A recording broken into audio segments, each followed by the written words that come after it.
محدثاتها وكل محدثة بدعة وكل بدعة ضلالة وكل ضلالة في النار.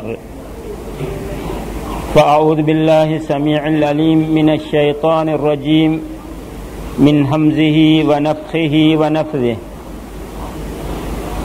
يا أيها الذين آمنوا لا تدخلوا بيوت النبي إلا أن يؤذن لكم وإذا سألتموهن متاعا فاسألوهن من وراء حجاب.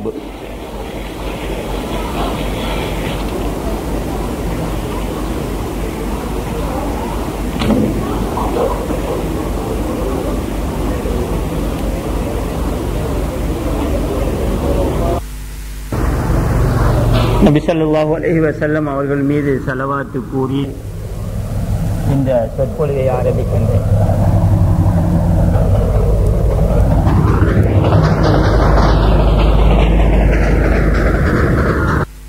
صليت على إبراهيم وعلى آل إبراهيم إنك حميد مجيد. اللهم بارك على محمد وعلى آل محمد كما باركت على إبراهيم وعلى آل إبراهيم إنك حميد مجيد. இஸ்லாமிய கண்ணோட்டத்தில் பெண்கள் முகத்தை திறக்கலாமா என்ற ஒரு தலைப்பில் 1 மணி 30 நிமிடம் ஒரு சொற்பொழிவை நாங்கள் கேட்க இருக்கின்றோம்.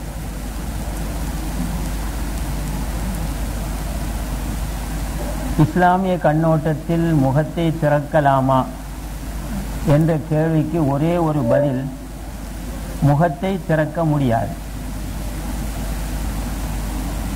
இதை விவரமாக நாங்கள் பார்க்க வேண்டி இருக்கின்றது.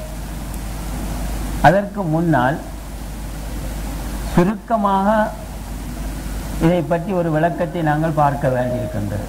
அது என்னவென்றால்,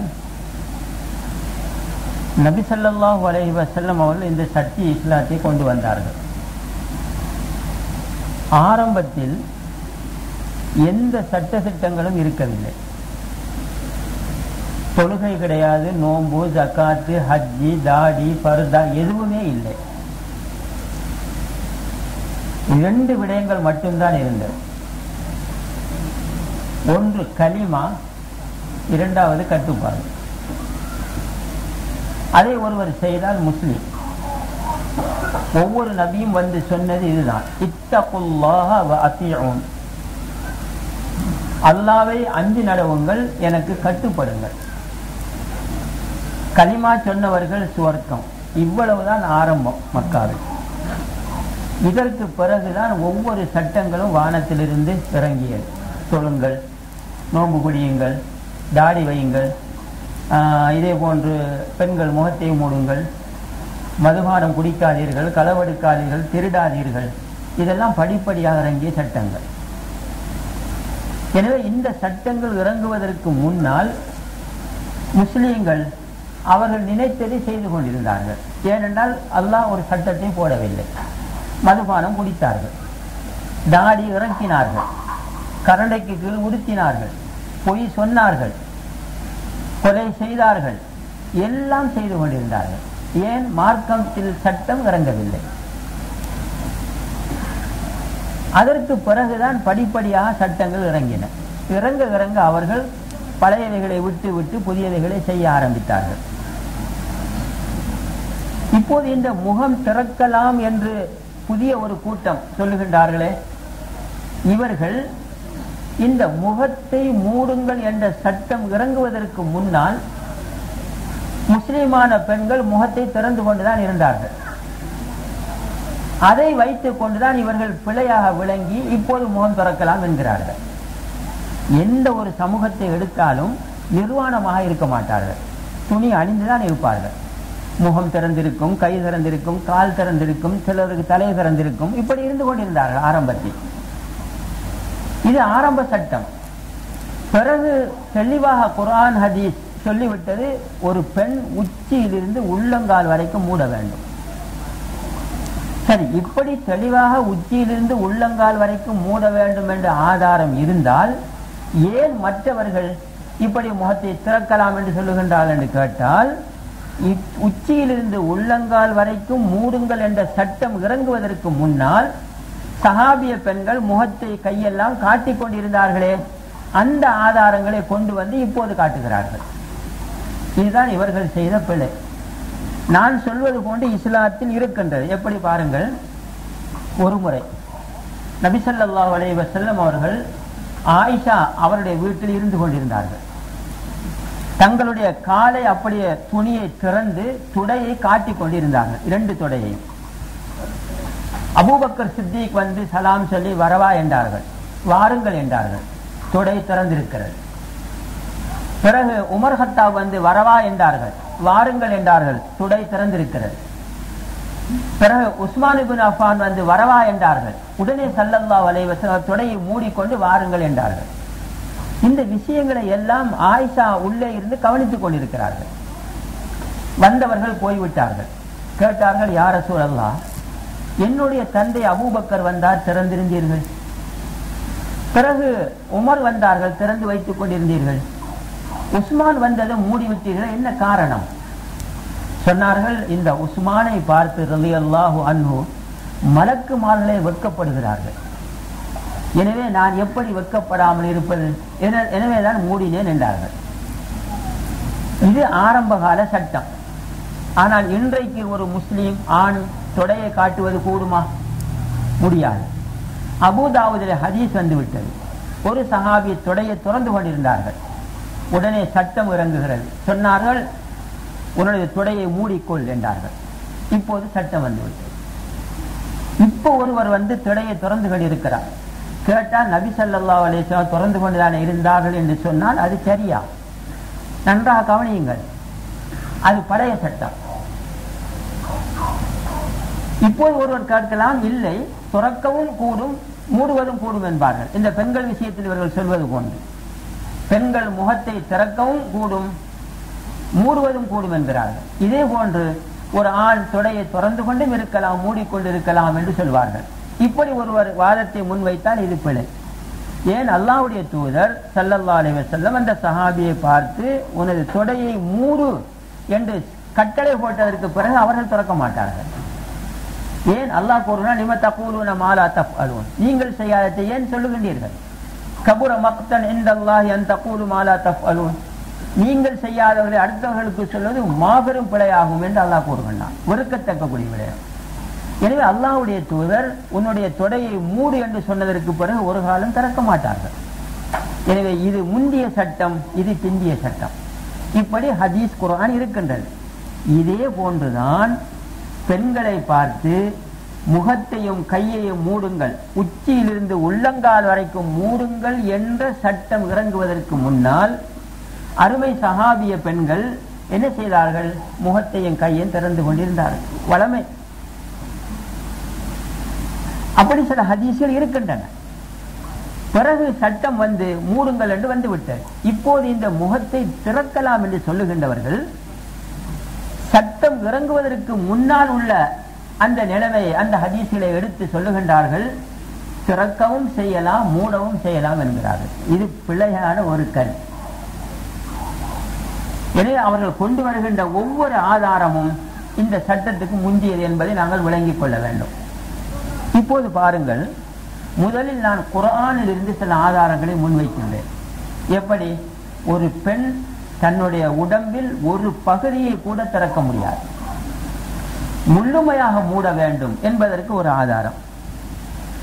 சூரத்துல் அஹ்ஸாப் 33வது அத்தியாயம் 53வது வசனம். யா அய்யுஹல்லதீன ஆமனூ, விசுவாசிகளே, லா தத்குலு புயூத்தன் நபி, நபி ஸல்லல்லாஹு அலைஹி வஸல்லம் வீட்டுக்குள் நீங்கள் நுழையாதீர்கள், இல்லா அன் யுஅதன லக்கும், உங்களுக்கு அனுமதி கொடுக்கப்பட்டாலே தவிர. வ இதா சஅல்துமூஹுன்ன மதாஅன், அவர்களிடத்தில் நீங்கள் ஏதாவது பொருட்கள் கேட்பதாக இருந்தால் ஃபஸ்அலூஹுன்ன மின் வராஇ ஹிஜாப், பர்தா, திரைக்கு பின்னால் இருந்து கேளுங்கள் என்று அல்லாஹ் கட்டளை இடுகின்றான். ஒரு பொருளை கேட்பதாக இருந்தால் திரைக்கு பின்னால் என்று கேளுங்கள். ஏன்? முகத்தை பார்க்க முடியாது. இப்போது சொல்லலாமா? இல்லை, முகம் திறந்திருந்தது, ஏனைய பகுதிகள் தெரியாமல் இருப்பதற்கு தான் அல்லாஹ் சொல்லுகின்றான் என்று. அப்படி ஏதாவது சஹாபிய பெண்கள் துணி இல்லாமல் நிர்வாணமாக இருந்தார்களா? நஊது பில்லாஹ். இல்லை. முகத்தை காட்டக்கூடாது, முழுமையாக மறைக்க வேண்டும் என்று அல்லாஹ் இந்த ஆயத்தில் கட்டளை இடுகின்றான். சரி, இங்கு யாருக்கும் வாதிக்க முடியாது, இல்லை இல்லை அது முகம் கையை தவிர என்று. ஏன் பாருங்கள், சஹீல் புகாரி அனஸ் பின் மாலிக் அவர்கள் அறிவிக்கின்றார்கள், நபி ஸல்லல்லாஹு அலைஹி வஸல்லம் அவர்கள் ஜைனப் பின்த் ஜஹஷ் என்ற பெண்ணை திருமணம் முடித்தார்கள். அதற்கு முன்பு ஃபர்தா கிடையாது, அனைவரும் சர்வசாதாரணம், ஆண்கள் பெண்கள் எல்லாம் முகத்தை பார்ப்பார்கள், கதைப்பார்கள், இப்படி இருந்தது. இந்த நேரத்தில் நபி ஸல்லல்லாஹு அலைஹி வஸல்லம் அவர்கள் வலிமா விருந்தெல்லாம் கொடுத்து முடிந்ததும் அவருடைய ஹாதிம் அனஸ் அவர்கள் வீட்டுக்கு வரும்போது உடனே என்ன செய்தார்கள், திரையை போட்டு விட்டார்கள். சொல்கின்றார்கள், இந்த ஆயத்து இறங்கியதும் திரைக்கு பின்னால் நின்று நீங்கள் பொருள்களை கேளுங்கள் என்று ஆயத்து இறங்கியதும் நபி அவர்கள் எனக்கும் அவருடைய மனைவிகளுக்கு இடையில் திரையை போட்டு விட்டார்கள், பார்க்க முடியாது. இதுதான் ஃபர்தா. வீட்டுக்குள் இருக்கும் போது முழுமையான ஃபர்தா, வெளியில் செல்லும் போது முழுமையாக மறைத்துக் கொண்டு செல்ல வேண்டும் என்பதுதான் இந்த ஆயத்துடைய கருத்து. சரி, இதே போன்று வெளியில் செல்லும் போதும் இப்படித்தான் அமல் செய்தார்கள். நபி ஸல்லல்லாஹு அலைஹி வஸல்லம் அவருடைய மனைவி சௌதா ரலியல்லாஹு அன்ஹா வெளியிலே சென்றார்கள், முழுமையாக மறைத்து பர்தா போட்டிருந்தார்கள், ஒரு பகுதியும் தெரியாது வெளியில். உமர் கத்தாப் கண்டு கொண்டார்கள் இவர்களை. எப்படி கண்டார்கள் என்றால், சௌதா என்பவர்களுடைய உடம்பு மிகவும் பெரிய உடம்பு, உயரமானவர்கள். பர்தா போட்டு இருந்தும் இவர்கள் யார் என்பதை விளங்கி கொண்டார்கள் உமர் கத்தாப். உடனே சொன்னார்கள், சௌதா நீங்கள் யார் என்பதை நாங்கள் அறிந்து கொண்டோம் என்று. பர்தா போட்டதற்கு பிறகு கூட பெண்கள் வெளியில் வரக்கூடாது என்ற ஒரு கருத்தை உமர் கத்தாப் முன்வைத்தார்கள். உடனே வீட்டுக்கு வந்து சொன்னார்கள், சௌதா ரலியல்லாஹு அன்ஹா அல்லாஹ்வுடைய தூதரிடத்தில், யா ரசூலல்லாஹ் உமர் வந்து இப்படி கதைக்கின்றார் என்று. உடனே நபிக்கு ஆயத்து இறங்கியது எப்படி என்றால், அப்படி அல்ல, வெளியில் செல்வதற்கு உங்களுக்கு அனுமதி அளிக்கப்பட்டு விட்டது, நீங்கள் வெளியில் செல்வதாக இருந்தால் பர்தாவை போட்டுக்கொண்டு போகலாம். எனவே உமர் கத்தாப் ஆரம்பத்தில் ஒரு முறை வந்து சொன்னார்கள் நபியிடத்தில், யா ரசூலல்லாஹ் உங்களுடைய வீட்டுக்கு நல்லவர்களும் வருகிறார்கள், தீயவர்களும் வருகிறார்கள், எனவே உங்களுடைய மனைவிமார்களுக்கு பர்தா போட சொல்லுங்கள் என்றார்கள். ஆனால் நபி ஸல்லல்லாஹு அலைஹி வஸல்லம் எதுவுமே செய்யவில்லை. அதற்கு பிறகுதான் நான் இப்போது ஓதி காட்டிய இந்த வசனம் இறங்கியது. சூரத்துல் அஹ்ஸாபில் 33-53.